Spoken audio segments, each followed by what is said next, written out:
Estamos de volta no Centro Familiar de Adoração para a mensagem de hoje com o evangelista Jimmy Swaggart. Se você tem a sua Bíblia, por favor, abra comigo no livro de Malaquias. Se você não pode encontrar, é o último livro do Antigo Testamento. Malaquias capítulo 1, começando com o versículo 13. Malaquias 1:13. E dizeis ainda: eis aqui que canseira. Pense nisso por um momento. O Senhor disse para Israel: vocês dizem: eis aqui que canseira, e o lançastes ao desprezo, diz o Senhor dos Exércitos. Vós ofereceis o que foi roubado e o coxo o enfermo. Assim trazeis a oferta. Aceitaria eu isso da vossa mão, diz o Senhor.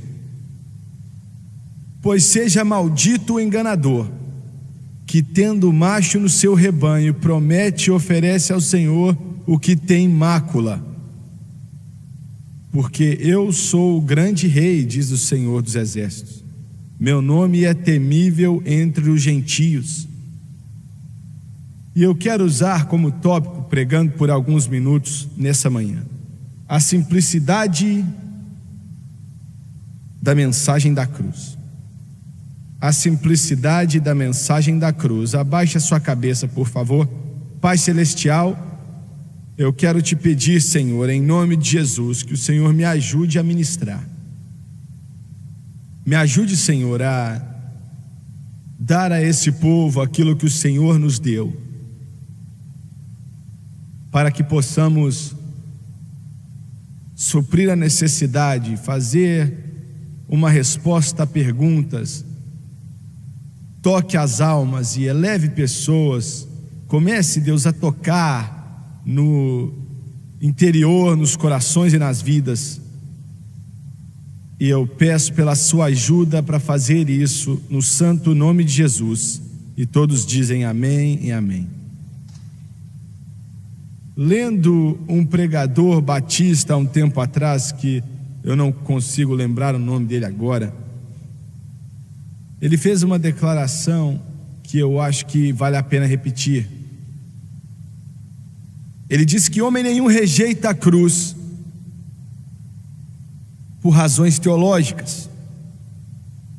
Significa que é muito difícil de entender. Nenhum homem, ele disse, rejeita a cruz por razões teológicas, mas ao invés disso, por razões morais.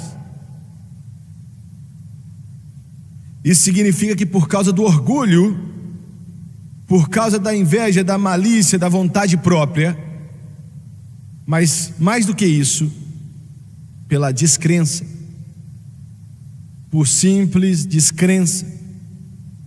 Milhões hoje em dia que foram batizados com o Espírito Santo, sim, eles são salvos, mas eles não acreditam que a cruz de Cristo responde às perguntas e supre a necessidade. Em outras palavras, o que Jesus fez ali. E quando eu falo da cruz, eu não estou falando daquele pedaço de madeira onde ele morreu.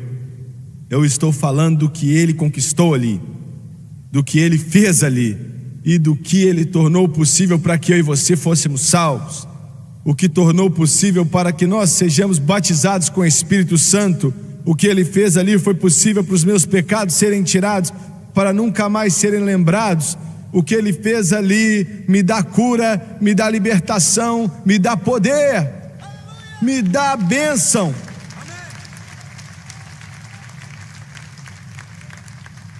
Isso não é uma nova doutrina, é a doutrina mais velha conhecida à humanidade. Eu quero repetir: a cruz de Cristo é a doutrina mais antiga, conhecida pela humanidade. Começou na mente de Deus, desde antes da fundação do mundo. começou na mente de Deus, da Trindade, antes desse universo ser criado, antes do planeta Terra ser criado, antes de Deus criar o homem. Através do seu conhecimento, Deus sabia que o homem cairia. Ele não ficou surpreso com isso. Deus é onisciente, Ele sabe todas as coisas, passado, presente e futuro. E não veio como um choque, uma surpresa para ele. O céu não teve que de repente se encontrar para resolver o que acontecia. Eles já tinham estabelecido o que ia acontecer na mente da Trindade, desde antes da criação do mundo. Pedro nos diz isso em sua primeira epístola, primeiro capítulo, começando com o 18, versículo 18, 19 e 20, que Deus determinou que o homem seria redimido, por Deus se tornando homem, e fazendo isso com o propósito de ir até a cruz, porque ele disse através de Pedro: nós não somos redimidos por coisas corruptíveis como prata ou ouro, mas pelo sangue precioso de Jesus Cristo. Toda doutrina na Bíblia, redenção, santificação, fé, graça, a primeira vinda, a segunda vinda, Cristo, tudo se envolve no que Jesus fez na cruz. Toda a doutrina, todas essas coisas que eu ainda nem dei o nome, toda a doutrina bíblica é baseada exclusivamente na cruz de Cristo. Aonde toda doutrina falsa, deixa eu falar de outra forma, aonde toda doutrina se perverte e vira uma doutrina falsa, é quando ela interpreta a cruz de uma maneira errada, entende a cruz de uma maneira errada, ou nega a cruz de alguma forma. Se você voltar, não importa que tipo de doutrina ela é, você vai ver que isso está certo. E você vai descobrir que toda doutrina bíblica que é certa é construída na fundação da cruz, totalmente nela. Essa é a palavra que Satanás não quer que você escute, não quer que você entenda.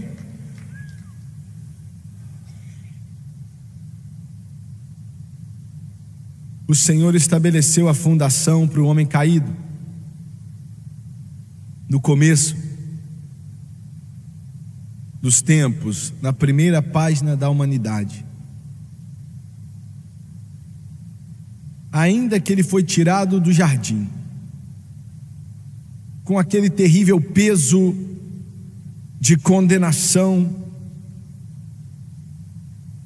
o levando para baixo, e querubins na entrada do jardim com espadas de fogo dizendo: ninguém mais entra aqui.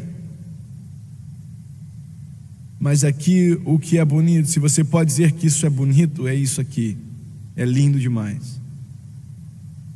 Deus não somente tirou Adão e Eva do jardim, Ele foi com eles e disse: eu vou trazer vocês de volta. Glória a Deus. Aleluia, aleluia, aleluia, aleluia, aleluia. Eu não quero dizer que Adão e Eva, eles tiveram a oportunidade. Não há nada ali que dizem que eles voltaram para Deus, mas quando eu uso o pronome você, todos que querem, Ele vai nos levar de volta àquele jardim do Éden. Glória a Deus. Não há mais morte, não há mais sofrimento, não há mais dor, não há mais doença, não há mais sofrimento, não há mais superstição, não há mais Fergusons.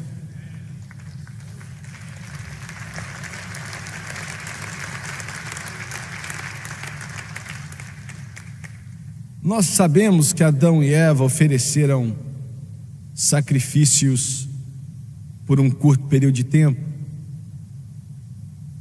porque havia um tabernáculo que foi construído. A Bíblia diz que não fala muito a respeito disso, não fala nada diretamente dele, mas o Senhor disse a Caim: se você quiser a minha bênção, há um sacrifício na porta. Ele quis dizer um cordeiro na porta do tabernáculo, pegue e ofereça. Mas Caim não quis fazer isso. E você descobre nisso de Caim e Abel que eles estabeleceram ali que toda a raça humana, veja bem, o mundo lá fora sem Deus não conhece o Senhor. Para sempre eles estão tentando fazer um novo Deus.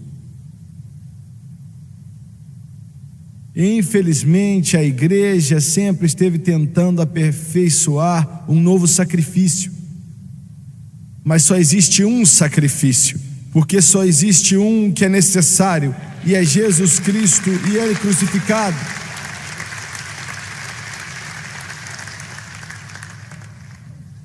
E eles ouviram dizer, Caim, como você bem sabe, ofereceu o trabalho de suas mãos, e o homem tem feito isso desde o começo. Paulo diz em Tito que nós não somos salvos por obras de justiça, mas pela graça e o amor de Deus. Eu quero repetir: nós não somos salvos por obras de justiça. Eu disse Tito, desculpa, Silas, mas pela misericórdia e pela graça de Deus. Obras de justiça não são coisas boas? São sim, mas não te salvam. Você é salvo pela fé em Cristo e aquilo que Cristo fez por você na cruz. Você também não é vitorioso como cristão através de obras de justiça, mas através da graça e do amor de Deus. Agora, essa igreja tem um problema em engolir isso. Sempre teve esse problema. Querem pensar que essas obras de justiça, o que eu faço. Alguém disse nessa igreja aqui outro dia: nós não gostamos porque vocês não estão contribuindo em nada com a comunidade. Olha aqui, amigo.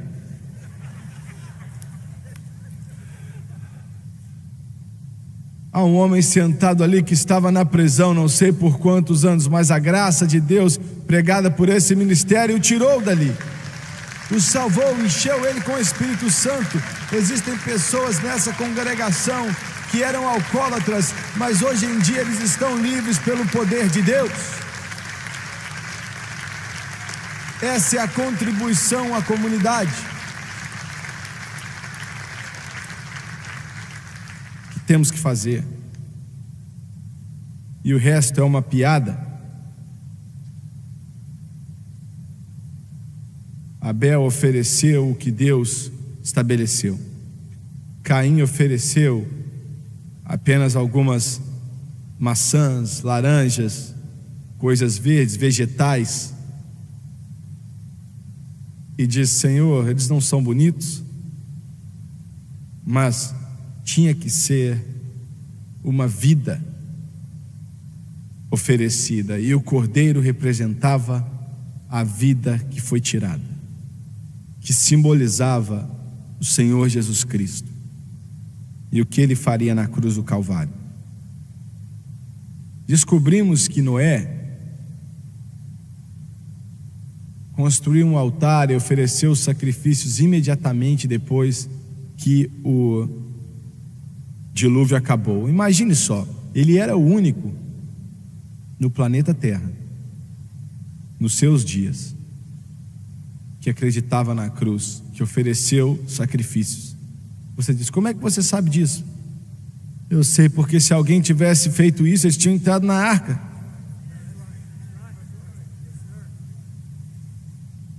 Mas eles não entravam ali, porque eles não acreditaram. Mas Noé acreditou.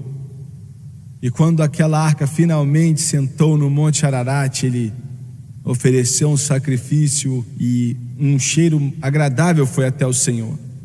Abraão construiu tantos altares que ele era chamado de construtor de altares. Para Moisés, ele recebeu a grande lei de Deus com o grande sistema de sacrifício. O sistema de sacrifício era a fundação, era o centro da lei de Moisés. Sem aquele sistema sacrificial, eles não tinham, nenhuma justificação. O julgamento destruiria, porque nenhum deles conseguia guardar a lei, como você também não pode. Mas Jesus cumpriu por você. Aleluia. E a sua fé nele, eu quero te dizer, quando você evidencia fé nele, Deus, nos livros ali do céu, ele transfere você de um que quebra a lei para um que guarda a lei. Glória! Não por causa da obra, das retidões ou justiças que você fez, mas por causa daquilo que Jesus fez na cruz. E a sua fé nessa obra consumada. Quando Salomão dedicou o templo, escute isso. O sacerdote, centenas deles, ofereciam 140 mil cordeiros na dedicação do templo. Imagine só, deixa a sua mente imaginar isso por um momento. 142 mil. Eu estava falando com um homem outro dia, ele estava me contando que gado hoje vale, $700 por cabeça hoje em dia. Eu não sei qual o valor de um cordeiro, eu não sei. Por quê? Por que Deus escolheu um cordeiro? Por quê? Por que não outro animal?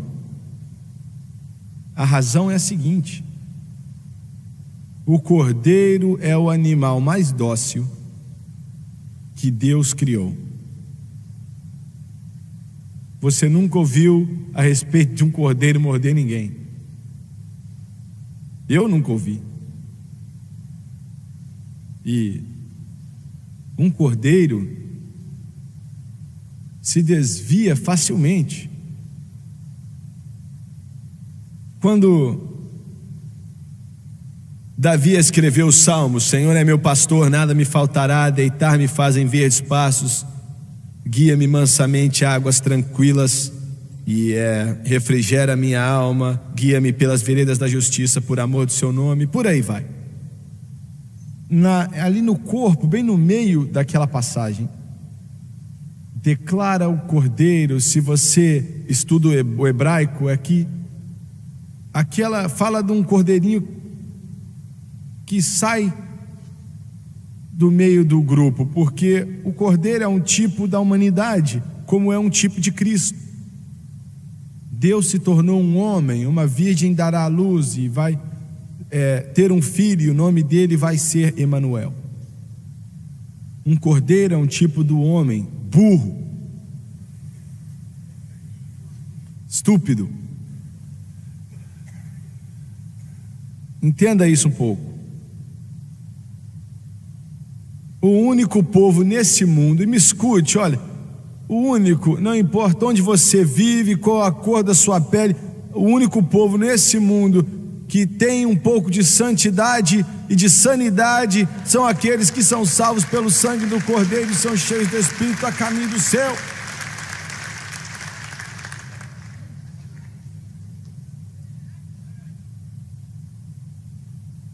E eles, se desviam facilmente.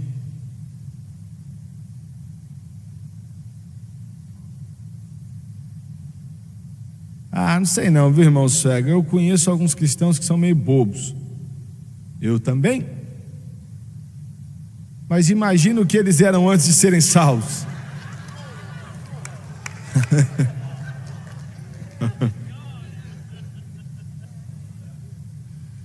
O temor de Deus é o começo da sabedoria. O cordeiro é tolo e se desvia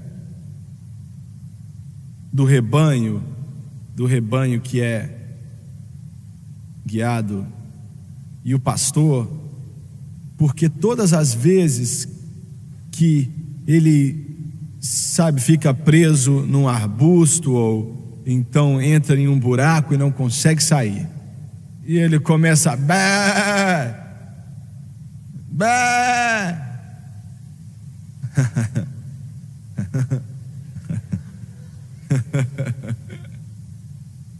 Até o pastor vir com o seu cajado. Ele vai lá embaixo e tira ele dali, porque ele nunca sai de perto de vista do pastor. Não importa onde aquela ovelha vai, o pastor sabe onde ele está. Meu Deus, aleluia ao Cordeiro.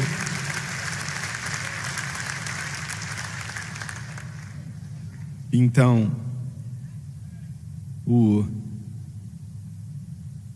pastor pega, leva de volta para o rebanho, coloca ela ali, e assim como burro como o homem é, vai se desviar do rebanho de novo e vai mais uma vez se prender num lugar onde o leão pode atacá-lo. E eu me lembro uma vez na África, estávamos ali na reserva do Kruger, e o carro parou porque havia um grupo de orangotangos, macacos, atravessando a estrada. E um pequeno macaco corria e pulou ali no nosso veículo, e ele, não via que tinha um vidro ali, e ele tentava pegar um docinho que estava assim na frente do carro, mas batia no vidro, é claro, e chegava com a mão para trás, e a mãe dele ficava assistindo por alguns momentos que ele estava assistindo, e nós não movemos o carro e ficamos parados. Ele chegou, entrou, pegou aquele bebezinho, colocou assim no joelhinho dela, eu estou falando sério, e aquele bebê orangotango ficava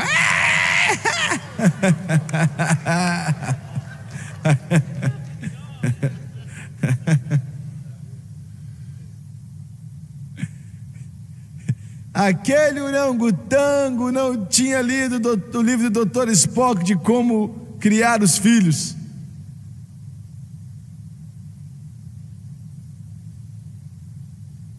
E ele vai se desviar de novo, vai sair do meio do rebanho, e toda vez ele se perde. E dessa vez o pastor não veio. Ele está assistindo, ele está vendo,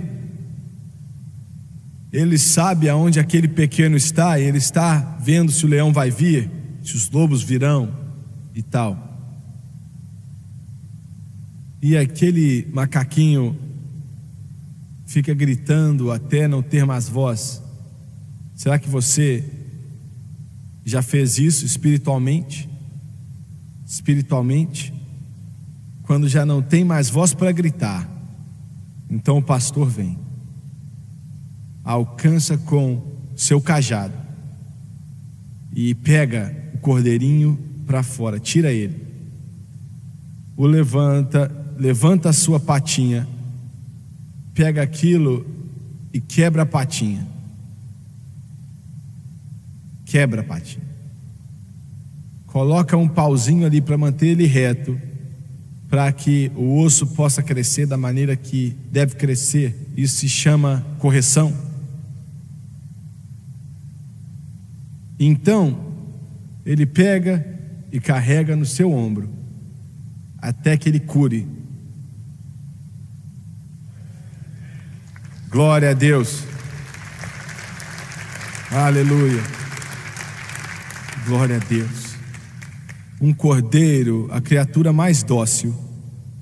Salomão ofereceu 142 mil cordeiros. Eu não sei o que eles disseram que, sabe, 500 a 800 dólares por cabeça de gado hoje é o custo.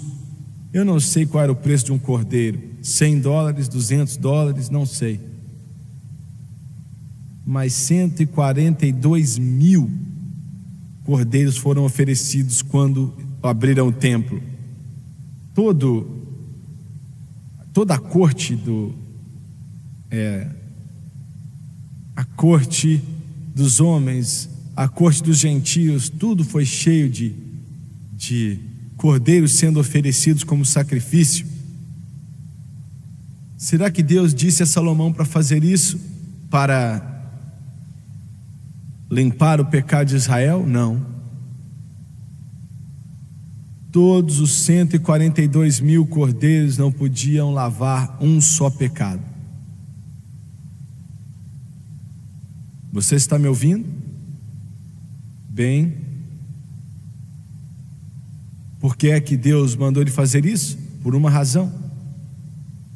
Ele estava dizendo a Israel: a sua força, sua proteção, sua prosperidade, sua liberdade, suas riquezas são todas no sangue derramado do Cordeiro. E eu quero que você não esqueça que essa é a força e o poder de Israel, o sangue derramado do Cordeiro. E agora,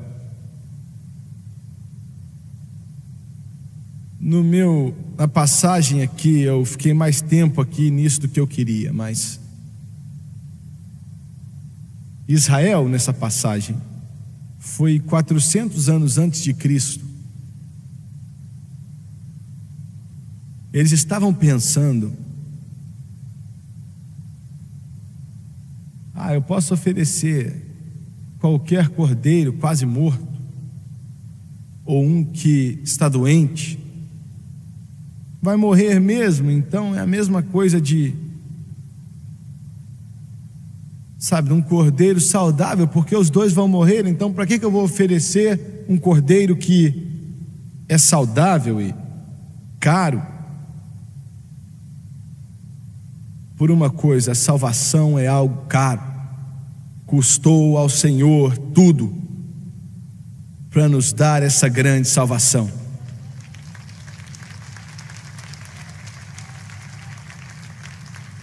E o sangue de touros e bodes não pode remover o pecado. Entenda isso. Mas o sangue de Jesus Cristo, o Filho de Deus, quando João Batista se introduziu, ele disse dele: eis o Cordeiro de Deus que remove o pecado do mundo. Agora eles ofereciam cordeiros doentes e corrompidos. Quando Deus disse a Moisés, e talvez ele disse a Adão e Eva no começo também, provavelmente, não sei. Quando você oferecer esse cordeiro, primeiramente, a pessoa que pegou o cordeiro fez muito pouco, ele apenas levava ele até ali e cortava a garganta, o sacerdote fazia o resto. E muitas outras coisas eram feitas, mas era o sacerdote que fazia. Para ser salvo, tudo que você tem que fazer é vir e acreditar. Quando o carcereiro perguntou a Paulo o que eu tenho que fazer para ser salvo, Paulo não disse: você tem que ser membro dessa igreja, você tem que fazer parte dessa denominação, você tem que dar tanto dinheiro. Ele disse: apenas creia no Senhor Jesus Cristo e você vai ser salvo, e a sua casa também. O Senhor disse a Moisés: o anjo da morte vai passar aqui, e o primogênito de todo o filho, toda a casa, vai morrer, a não ser que o sangue seja aplicado aos umbrais da porta. Mate o cordeiro e tire sua pele e tire os intestinos de dentro do seu corpo. Pegue uma faca e corte desde a parte de trás do pescoço até as costas. Abra a sua pele e abra com os seus dedos. Se tiver qualquer descoloração, jogue fora e pegue outro cordeiro, porque esse cordeiro sem mácula representa o meu filho, que vai morrer na cruz do Calvário pela humanidade como sacrifício perfeito. Entenda isso. Tinha que ser perfeito. E eu quero dizer isso. A única coisa que afasta o julgamento de Deus, não porque eles eram israelitas, não era porque eles eram parte da aliança,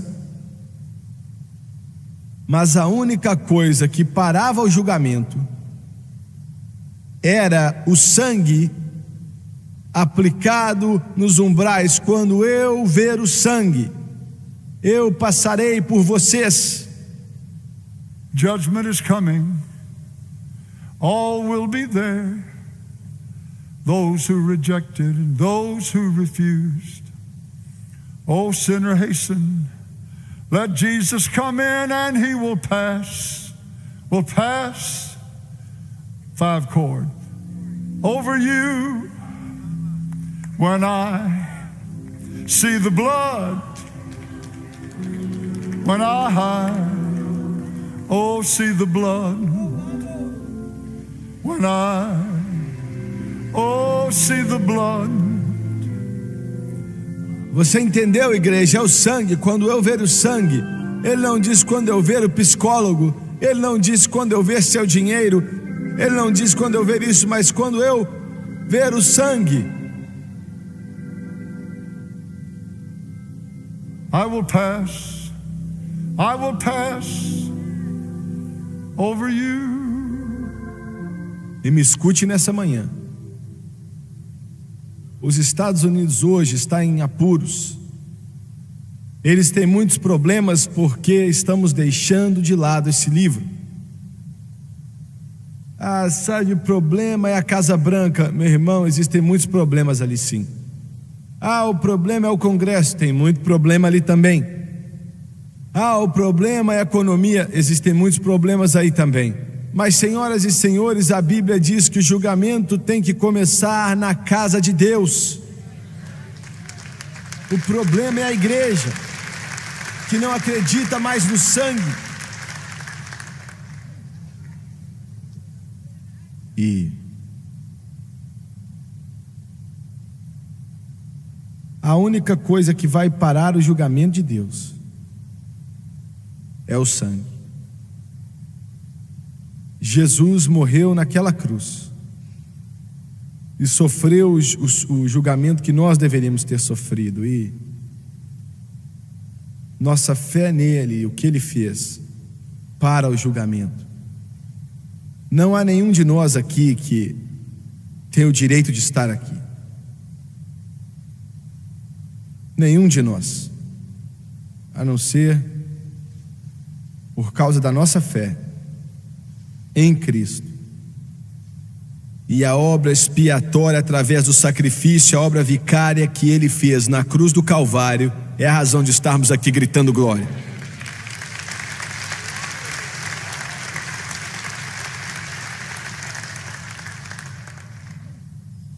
Veja bem, até o primogênito de Faraó morreu.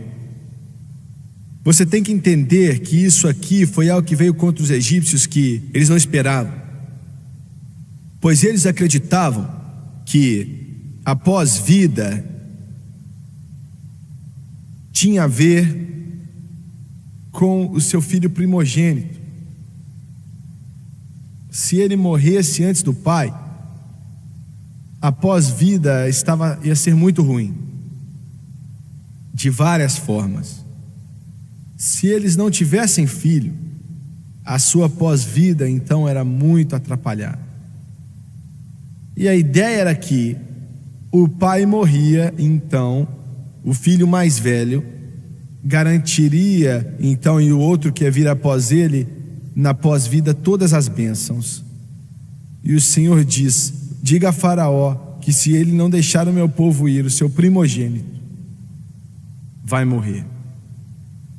Isso é exatamente o que aconteceu. Agora, Israel está trazendo sacrifícios corrompidos. E eu quero te dizer o que está acontecendo hoje na igreja, mesmo com aqueles que dizem acreditar no livro. Se eles não colocam a fé deles em Cristo e naquilo que Ele fez na cruz, então eles estão oferecendo a Deus um sacrifício corrompido. Eles largaram o sacrifício que é Cristo e foram para outra coisa. Eu quero que você entenda. Há 5 anos atrás, a Francis me deu uma cópia desse livro e eu nunca consigo lembrar o livro daquele negócio. Vida com Propósito. E disse: você pode ler isso e ver o que você acha? Eu li algumas páginas e deixei de lado, porque eu sabia que eles defendiam um outro sacrifício. Eles ainda dizem no livro que o homem tem problemas hoje que a Bíblia não fala deles. Que estupidez! Agora eu posso entender a maioria dos religiosos se agarrando a isso, mas pregadores que se dizem cheios do Espírito recebendo isso e até hoje fazem isso. Isso é uma maneira poluída de se oferecer sacrifício. É aquilo que Deus não aceita. É a mesma coisa de oferecer um cordeiro doente no altar. Insultar a Deus. E o Senhor disse a eles: você está convidando para dentro da sua casa uma maldição. Paulo disse em Gálatas que se você buscar a lei, você toma sobre si a maldição da lei. E se não for Cristo e Ele crucificado, então é a lei. Então você tem problemas, porque você está debaixo da maldição. E enquanto eu fecho, ele disse: eu vou gastar meia hora em cada um, mas eu não tenho tempo para isso. Ele disse: o sacerdote é o culpado. O que ele disse pelo sacerdote, o sacerdote é o culpado. Ele falou isso através de Malaquias. E ele disse: e isso então hoje em dia se aplica aos pregadores, que eles são culpados pelo que as pessoas recebem lá fora. Você está me ouvindo? Um repórter entrevistou o jovem de Houston, que é pastor, e eu li a entrevista. E ele perguntou: eu notei que você nunca prega sobre a cruz. E ele disse: nós acreditamos na cruz. Ele está mentindo, porque não acredita. Nós acreditamos na cruz, mas eu não prego e nunca vai ser pregado aqui. Ele disse: por que? O outro perguntou. Até aquele repórter sabe que a cruz de Cristo é a fundação da palavra do Deus Todo-Poderoso. E o jovem disse: não, eu não prego isso porque pode ofender as pessoas.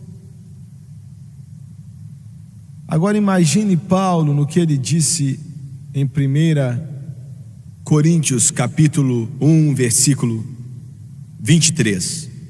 Ele disse: nós pregamos Cristo crucificado. É isso que fazemos. E antes de terminar essa escritura, eu quero que você entenda: é isso que essa igreja prega. Nós pregamos Cristo crucificado. Nós pregamos Cristo crucificado. Nós pregamos Cristo crucificado. Nós cantamos Cristo crucificado, nós testificamos de Cristo crucificado, nós pregamos Cristo crucificado, nós acreditamos em Cristo crucificado.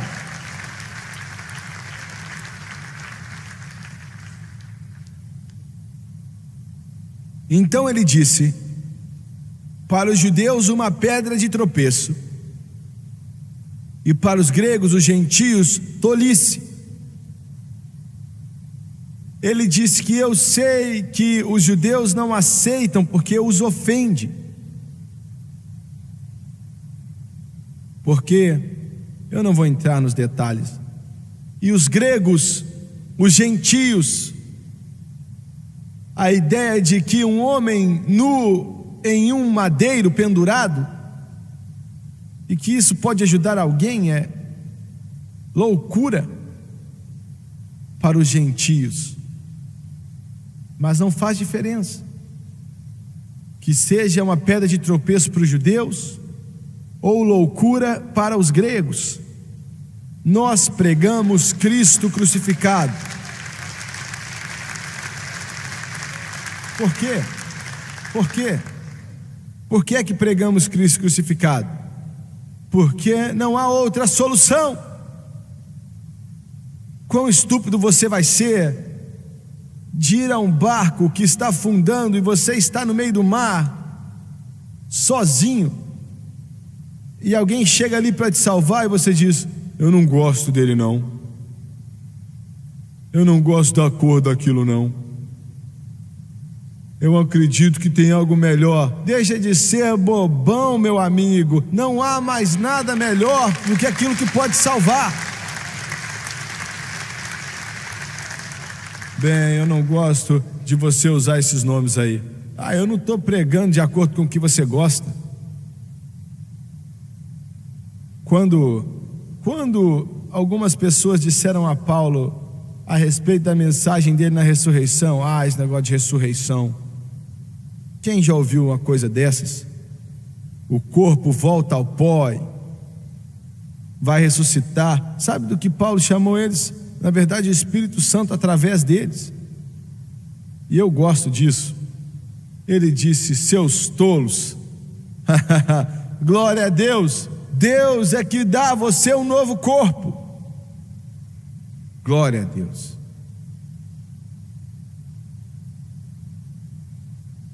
É melhor parar por aqui antes de ter problemas. Nós pregamos Cristo crucificado. E pode ser uma pedra de tropeço para os judeus, pode ser tolice para os gregos, mas é isso que pregamos, porque, para usar uma gramática ruim, não tem outro jeito. Se coloque de pé, por favor.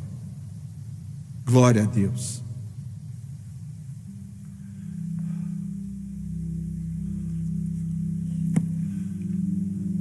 My hope is built on nothing less than Jesus' blood and righteousness.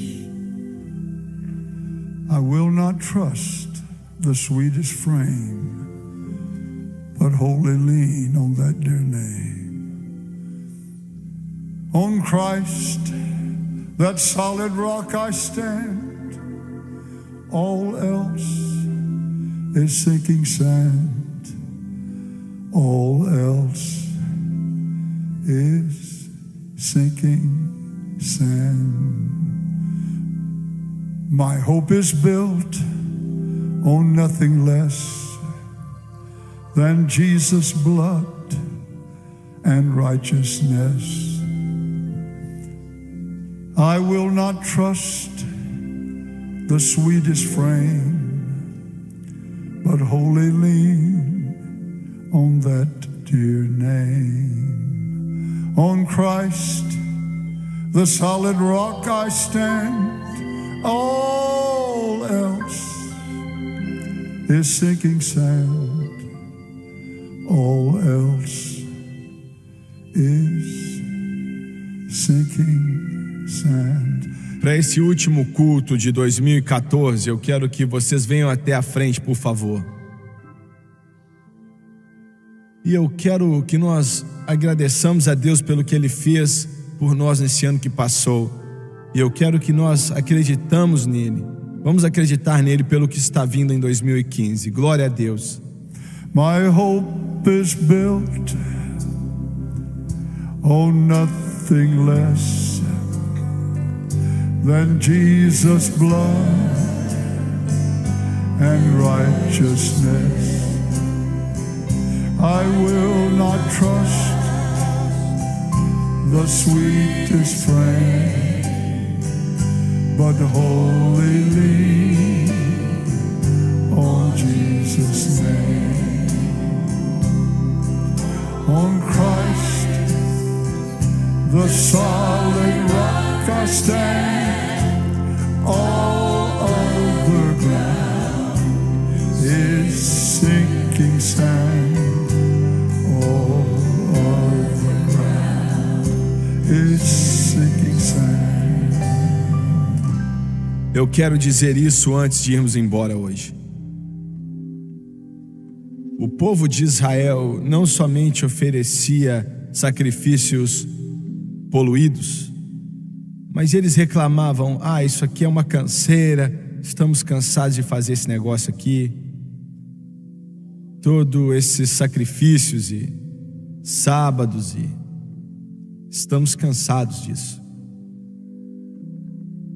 Eu quero te dizer, nunca permita que nada assim saia da sua boca. Nunca diga: eu queria, irmão Swagger, que ele não pedisse para as pessoas atenderem os telefones, eu fico cansado de fazer isso.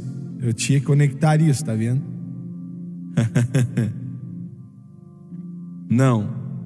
Ao invés disso, diga: Senhor, obrigado, porque o Senhor me deu o privilégio de falar com pessoas no mundo inteiro, alguns deles que eu ganhei para Cristo. Glória a Deus. Aleluia. Eu não quero ir para a igreja, estou cansado disso. Se você pensa assim, bem, você precisa voltar e dizer ao Senhor para fazer uma obra em sua vida outra vez. Glória a Deus. Glória ao Senhor. Quão privilegiado nós somos. Nunca diga quão cansativo isso é. O quanto Jesus disse que: vinde a mim todos que estão cansados e sobrecarregados, e eu vos aliviarei. Tomai sobre vós o meu jugo e aprendei de mim, porque eu sou manso e humilde de coração, e vão encontrar descanso para vossas almas, porque o meu jugo é leve e o meu fardo é fácil. Deus requer muito pouco de nós. O pouco que fazemos para Ele, Ele nos dá 100 vezes mais. Glória a Deus. Pai Celestial, te agradeço hoje, Senhor, pelo que o Senhor nos deu nesse ano de 2014. E nós te damos louvor, honra e glória.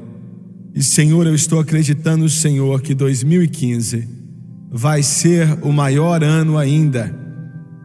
E se o Senhor tardar, vai ser o melhor ainda, porque o Senhor vai continuar fazendo coisas maiores e maiores, Senhor. Muito obrigado por nos permitir ser parte disso. Muito obrigado, Senhor, por nos ter, ó Deus amado, escolhido. Muito obrigado, Senhor, por nos ajudar, nos guiar e nos dar o privilégio e a honra de ser parte do que o Senhor nos chamou para fazer. Nós oramos em nome de Jesus. Amém e amém. Cumprimente a pessoa do seu lado. Faça isso.